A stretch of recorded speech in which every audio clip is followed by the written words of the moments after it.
Hi students, already we discussed some of the properties on group. Already we discussed 5 properties. The 6th property is the left and right cancellation laws hold in any group, right? So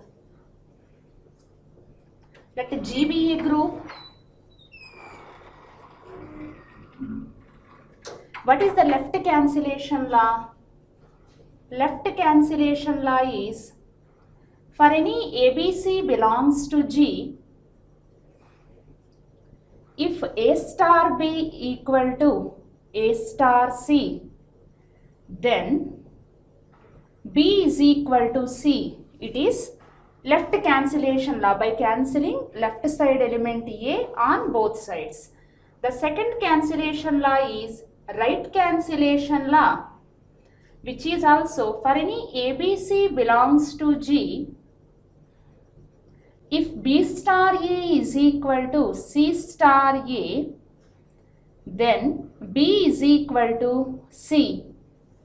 That means by cancelling A on both sides of RHS, we get B is equal to C. Here we need to prove that both left and right cancellation laws hold in any group, right?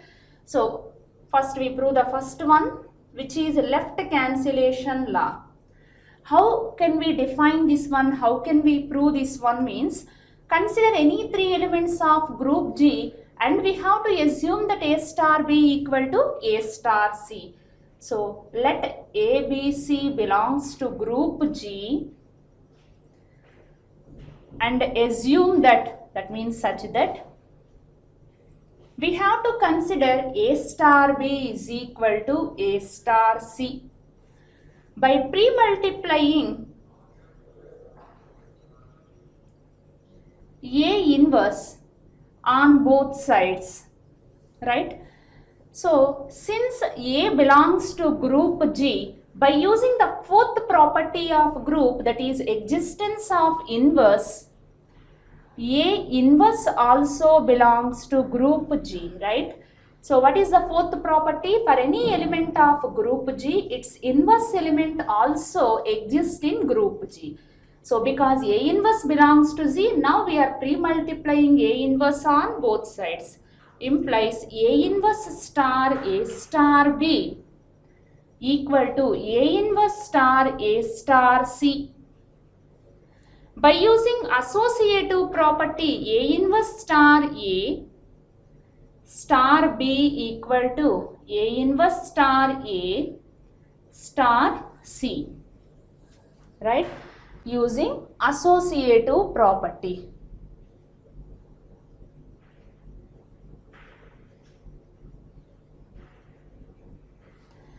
What is A inverse star A? Because it is a group, using the third property of group, which is existence of identity.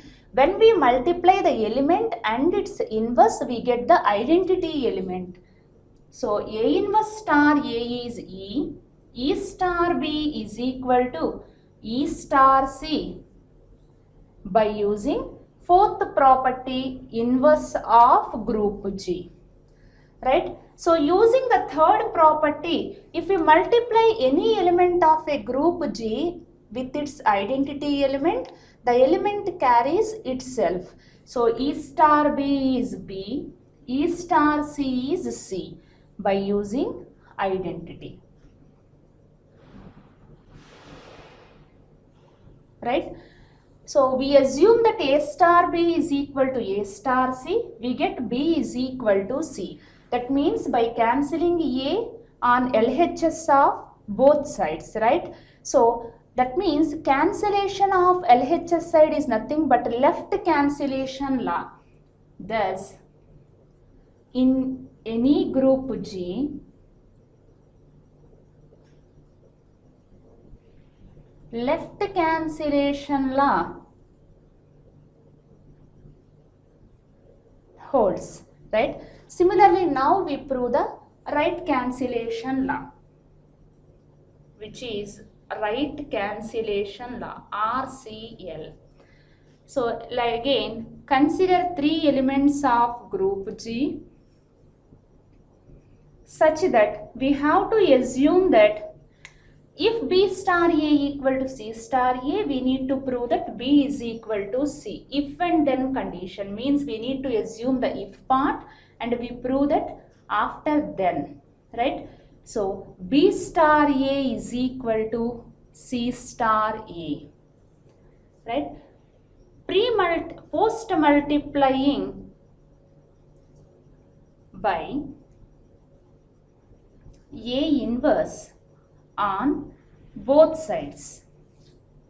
So we get B star A inverse is equal to C star A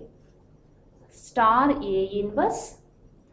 Since A belongs to group G, because it is a group, using the fourth property, that is the inverse property, A inverse also belongs to G. So that we are post multiplying by A inverse.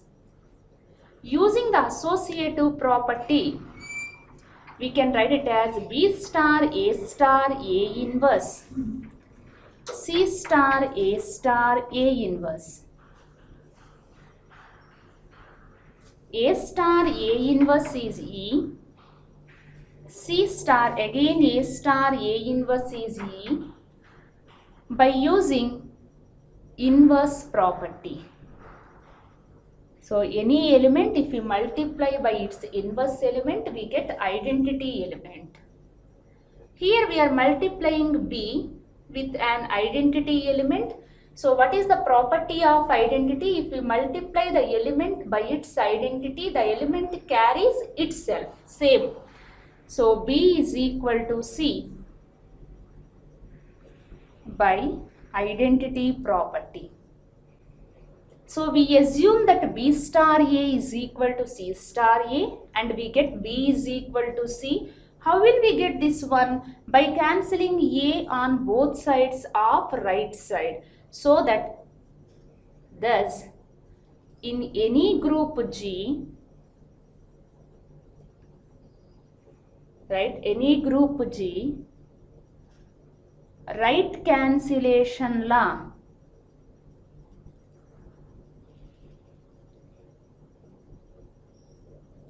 holds. So what is the final conclusion? In any group G, both left and right cancellation laws hold, right? So what is the next property? A group cannot have any idempotent element except the identity element. What is meant by idempotent element?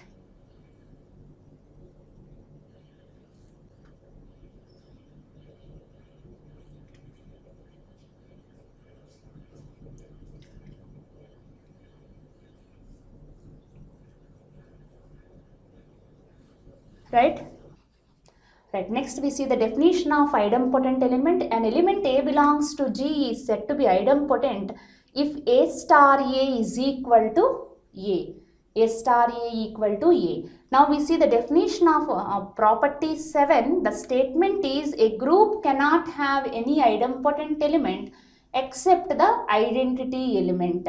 In other words, if any element of group G which satisfies A star A equal to A, then A is equal to E, where E is the identity element. That means in any group G, only the idempotent element is identity element. How can we prove this one? Let us consider, let A be any element, means it is arbitrary element of group G, right? Suppose we assume that A star A is equal to A. We assume that A star A equal to A. That means A be any element of group G and A is an idempotent element, right? So we are assuming that A is an idempotent element. So implies A satisfies the condition A star A equal to A. Implies pre-multiplying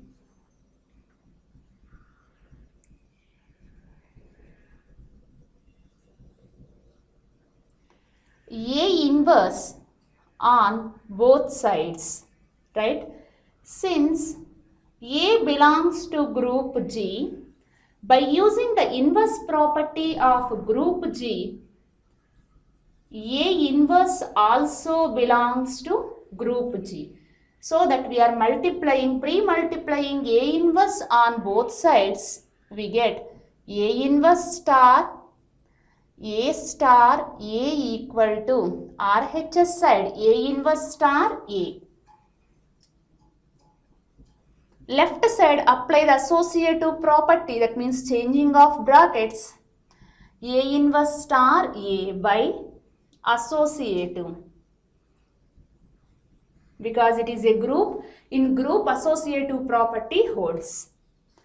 So A inverse star A, if you multiply A and its inverse, the resultant element is E, is equal to E, right? So by using inverse property.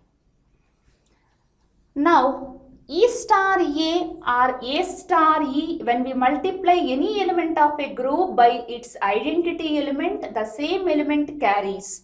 So E star A is equal to E by identity element,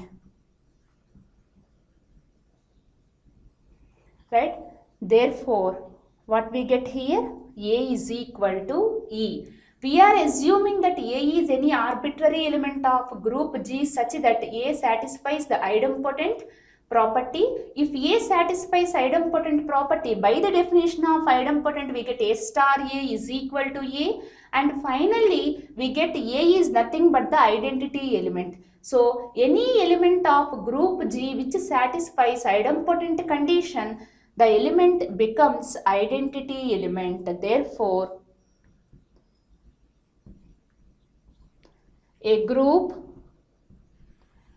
G cannot have any idempotent element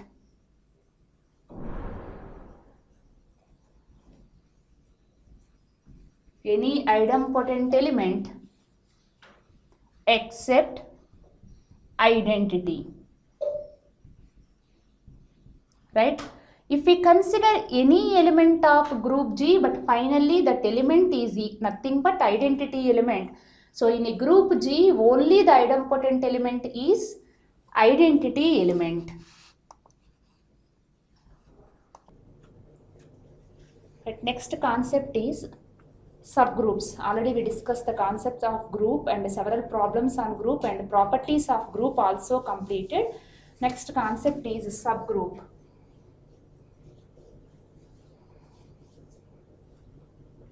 A non-empty subset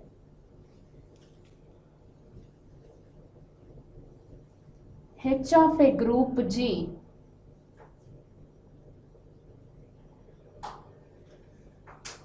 is said to be subgroup of G if H itself is a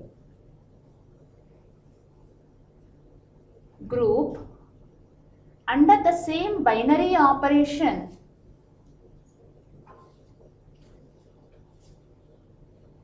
of G with the same identity element.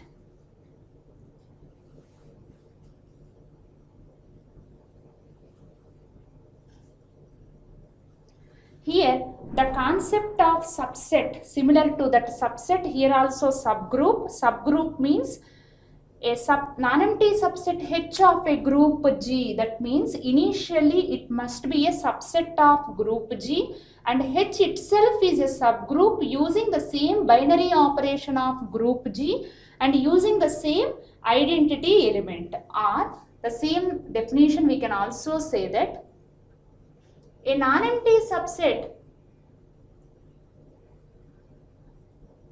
H of a group G, initially it is a subset of group G, is said to be subgroup if it satisfies first condition is for any A belongs to H, for any A comma B belongs to H, A star B belongs to H. Here star is the binary operation of group G. Whenever we consider two elements of H, its product, otherwise closure property must satisfy. The second condition is for any A comma B, otherwise for any A belongs to H, its inverse also belongs to H. The third property is E must belongs to H, where E is identity element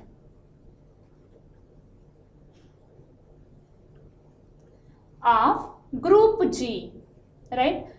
So a non-empty subset H of a group G is said to be subgroup if it satisfies same group operations, all the five operations, all the four operations, closure, associative, identity and inverse, then we say that which is a subgroup of group G. Why we are saying that subgroup? Initially H is a non-empty subset of group G, and the second condition is H also contains the same identity element of group G, right? Example.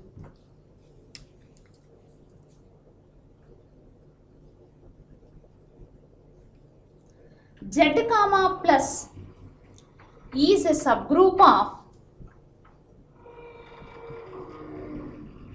real numbers comma plus, right? That is, set of integers with respect to addition is also a subgroup of set of real numbers with respect to addition. In the set of real numbers, identity element with respect to addition is 0. Here set of integers with respect to addition, identity element is 0. Whereas set of integers Z is subset of set of real numbers, therefore Z comma plus is a subgroup of R comma plus. Second example is set H is equal to and so on -4, -2, 0, 2, 4 and so on is a subgroup of Z comma plus with respect to addition. That is, what is H here? H consisting of -4, -2, 0, 2, 4 and so on, that is multiples of 2. We say that set of even integers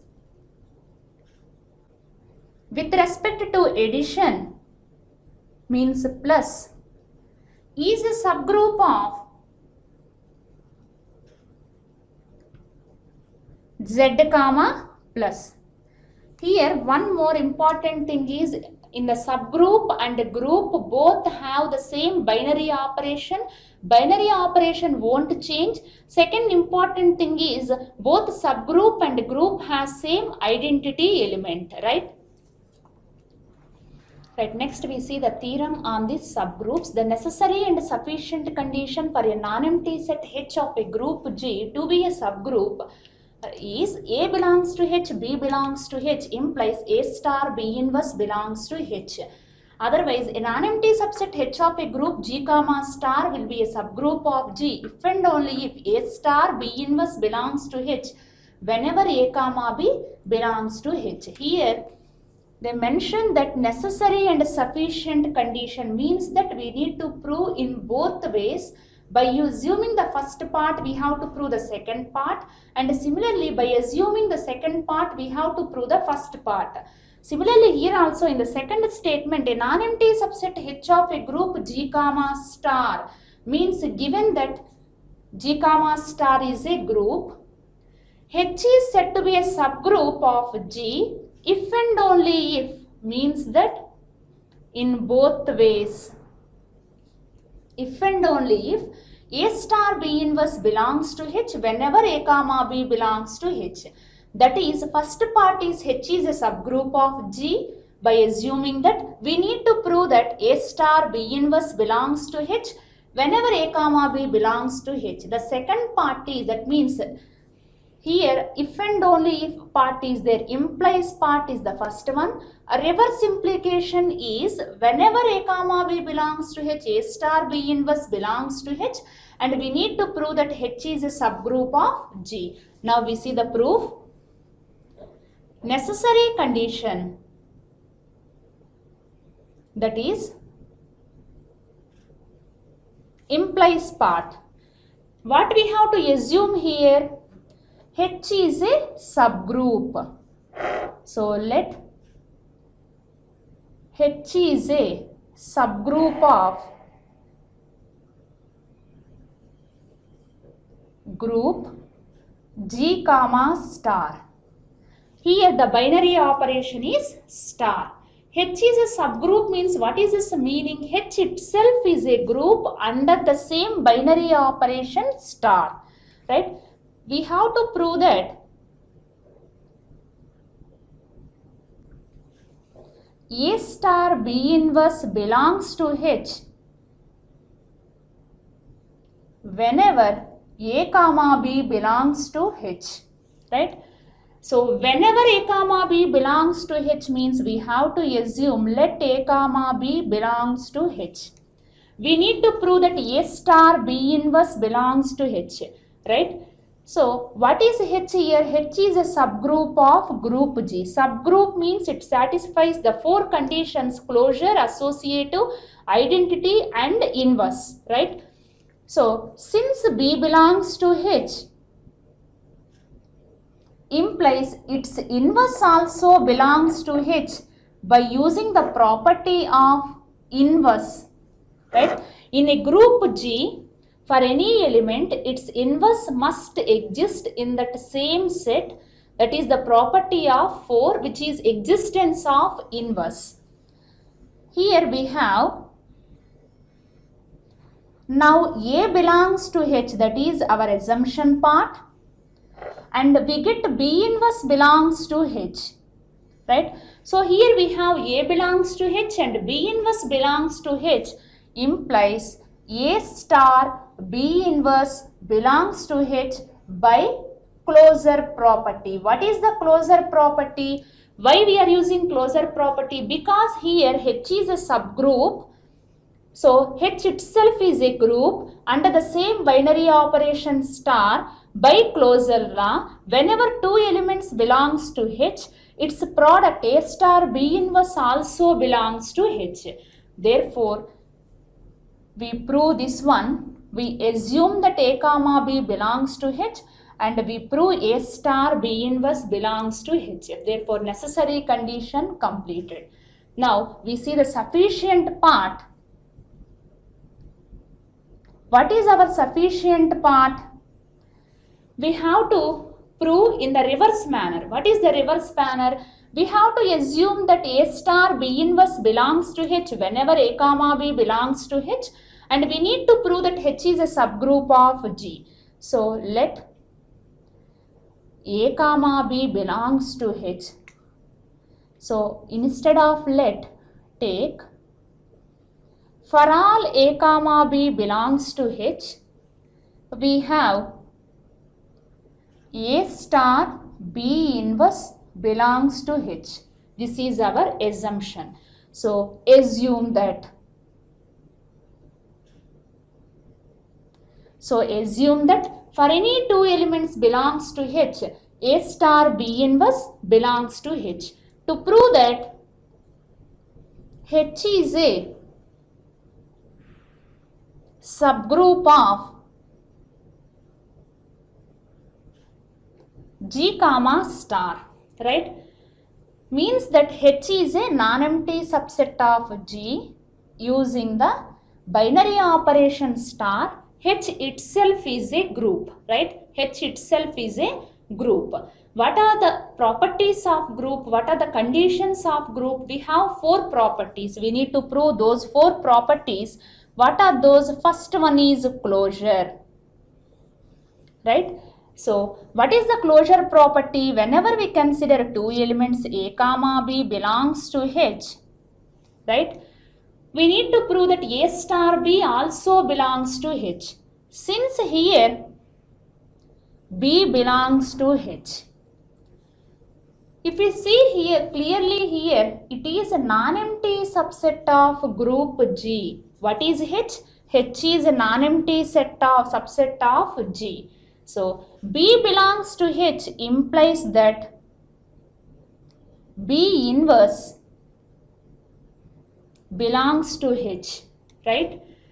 So here implies A comma B inverse belongs to H. By using this condition, A star B inverse whole inverse belongs to H. What is B inverse whole inverse? B. A star B belongs to H. Why this happen? How this happen means, because B is element of H, right? So B is element of H. H is subset of G. Its inverse also an element of H, right? So that A star B belongs to H. What is the second property of a group? Associative. Since the elements of H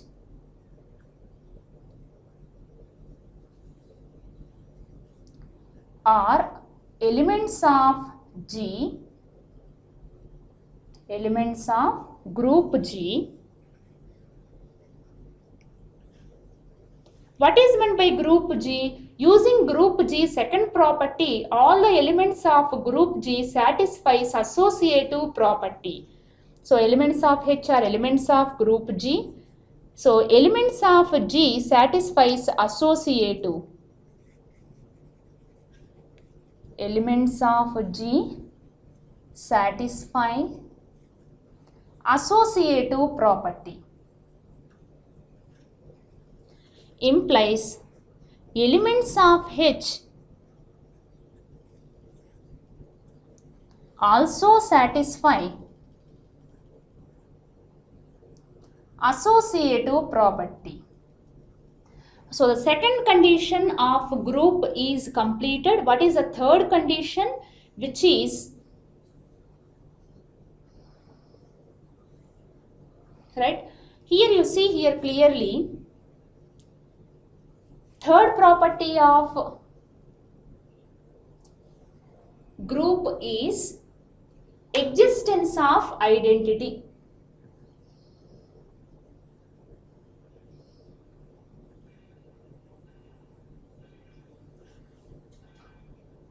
How can we say that the identity property exists, right? So for any A belongs to H, there exists E belongs to H such that A star E is equal to E star A is equal to A, right? So let A belongs to H. There exists, using this property, what is the property here? A star B inverse belongs to H.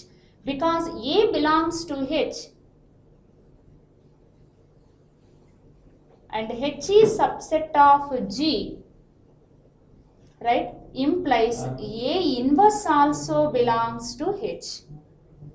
Implies A star A inverse belongs to H.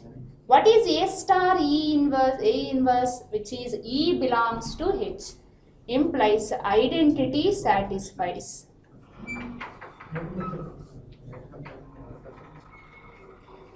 Right? What is the fourth property? Existence of inverse.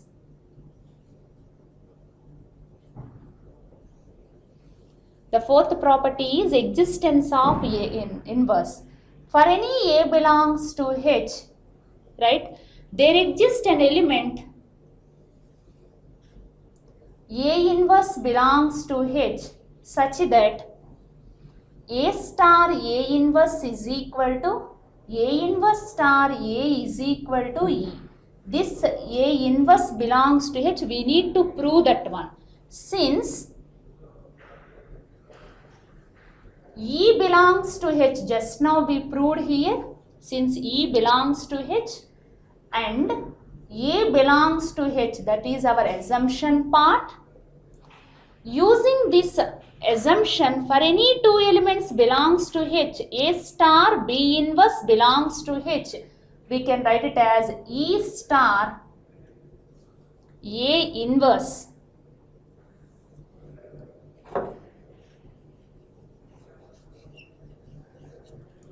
right. E star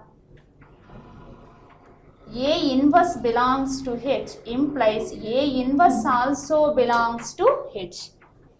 Therefore, here with respect to H, which satisfies closure, associative, identity and inverse, H is group and H is subset of G, right?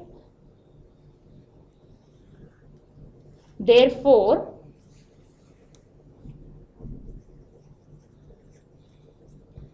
H is subgroup of G, comma, operation is star, right? So here we have to prove that necessary and sufficient means two parts. In the necessary part, we assume that H is a subgroup of group G comma star, and we need to prove that A star B inverse belongs to H. So let A comma B belongs to H, because H is a subgroup. In that subgroup, using the fourth property, for any element its inverse also exists. So since B belongs to H, B inverse belongs to H, A belongs to H, B inverse belongs to H. Using closure property, A star B inverse belongs to H. So necessary part, otherwise implies part completed. Now reverse part.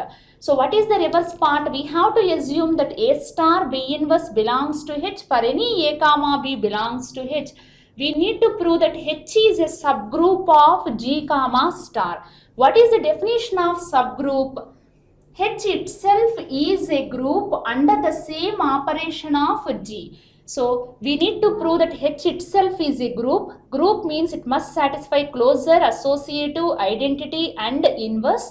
Closure means whenever we consider two elements of H, we need to prove that A star B belongs to H.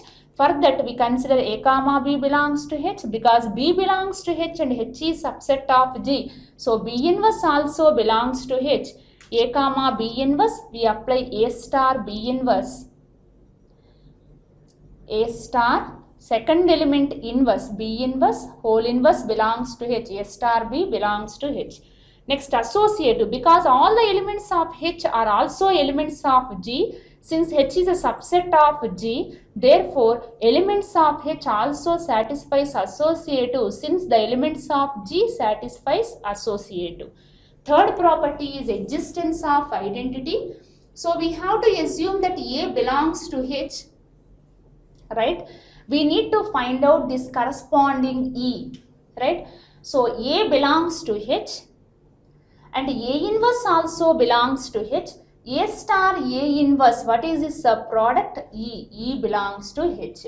Why? Because in the group G, A star A inverse is equal to identity. Now existence of inverse is, we consider one element A belongs to H and we need to prove that there exists some A inverse belongs to H. Just now we prove that E belongs to H and we consider A belongs to H by using this sufficient part assumption. For any two elements belongs to H, A star B inverse belongs to H. So E star A inverse belongs to H. E star, by multiplying any element with identity element, we get the same element A inverse. So A inverse belongs to H. Therefore, inverse also satisfies. Thus, H is itself is a group using the same binary operation of G, but H is a subset of group G. Therefore, H is a subgroup of group G. Next, we see the next result on these subgroups. Next theorem is the intersection of two subgroups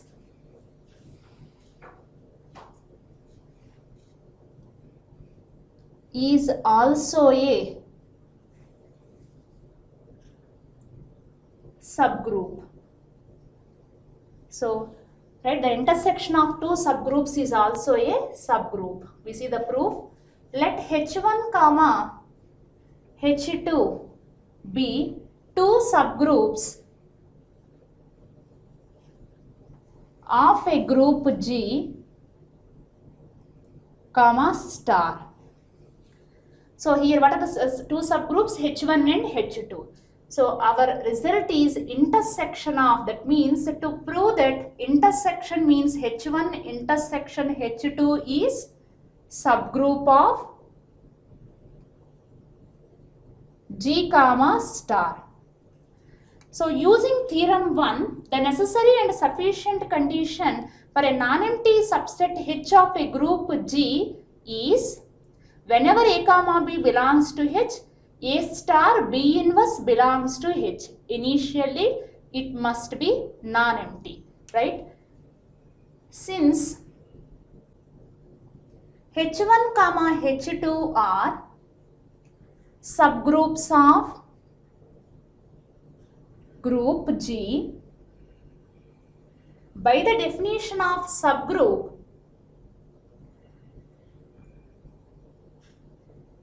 so what is the definition of subgroup? If H is a subgroup of group G, it must satisfy three conditions. First condition is whenever A comma B belongs to H, A star B belongs to H. Second condition is if A belongs to H, A inverse also belongs to H. Third condition is identity element must belongs to H, which is the identity element of group G. So by definition of subgroup, E belongs to H1 and the same E belongs to H2 because both H1 and H2 are subgroups of same group G, implies E belongs to H1 intersection H2. So identity element belongs to H1 intersection H2, it consisting of element E. So H1 intersection H2 not equal to pi. That is H1 intersection H2 is non-empty set,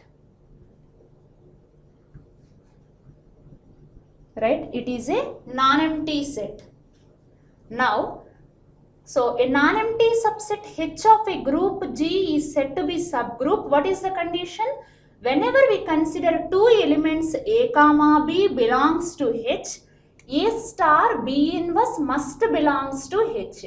Here, instead of H, we need to prove that H1 intersection H2 is a subgroup. So, in the previous theorem, in the place of H, we need to consider H1 intersection H2. Implies because it belongs to H1 intersection H2, AB belongs to H1 and A comma B belongs to H2. Implies A star B inverse belongs to H1 and A star B inverse belongs to H2. Since H1 comma H2 are subgroups of G comma star. Since H1 is a subgroup, by using the previous theorem, theorem 1, A star B inverse belongs to H1 and similarly H2 is also a subgroup. Using theorem 1, A star B inverse belongs to H2. Implies A star B inverse belongs to H1 intersection H2, right?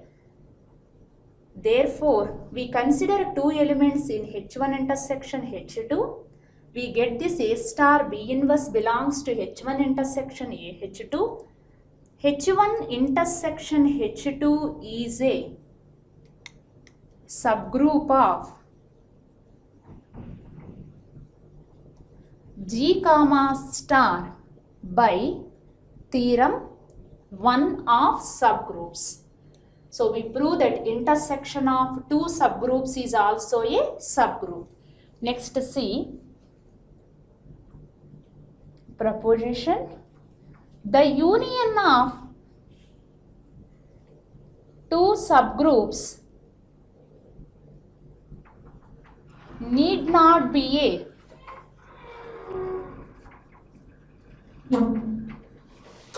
the union of two subgroups need not be a subgroup. Right? We see the example for this one. Clearly, all of you know set of integers z with respect to usual addition is a group. So what is the additive identity element? 0 is the additive identity element. For any element belongs to z, 3 belongs to z. What is its inverse? Minus 3 belongs to z. And h1 is equal to 2z. What are the elements of 2z? That means set of multiples of 2. Minus 4, minus 2, 0, 2, 4 and so on. H2 is multiples of 3, 3z. The elements are minus 6, minus 3, 0, 3, 6 and so on. Whether these two are subgroups or not. To say that it is a subgroup, by the definition we have three conditions. Whenever we consider two elements 2, 4 or minus 2, 4, by doing addition, resultant element is also a multiple of 2. Right? The second condition is whenever element 2 belongs to H1, its additive inverse minus 2 also belongs to H1. The third condition is identity element is same as group Z. Here also 0 is the identity element. Similarly, H2 is also a subgroup of. So clearly H1, H2 are subgroups of set of integers with respect to addition. Now we need to check that whether H1 union H2. First write the elements of H1 union H2. Minus 6, minus 4, minus 3, minus 2, 0, 2, 3, 4, 6 and so on. Right?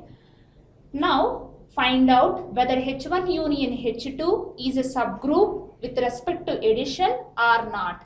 What is the first condition of subgroup? Whenever we consider two elements, the elements product, that means elements in between that, if we apply the binary operation, the resultant element must belongs to that H1 union H2. Clearly 2, 3 belongs to H1 union H2. Here 2, 3 are there, right? So what is the binary operation here? Plus addition. So if we apply the binary operation, 2 plus 3 is equal to 5. Is it belongs to H1 union H2?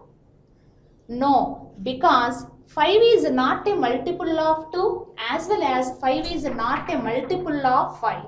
Therefore, by using the first property of subgroup, it fails here. What is the first property? Whenever we consider two elements of that set, by applying that binary operation, the resultant element must belongs to the set, but here 5 does not belongs to H1 union H2, implies H1 union H2 is not a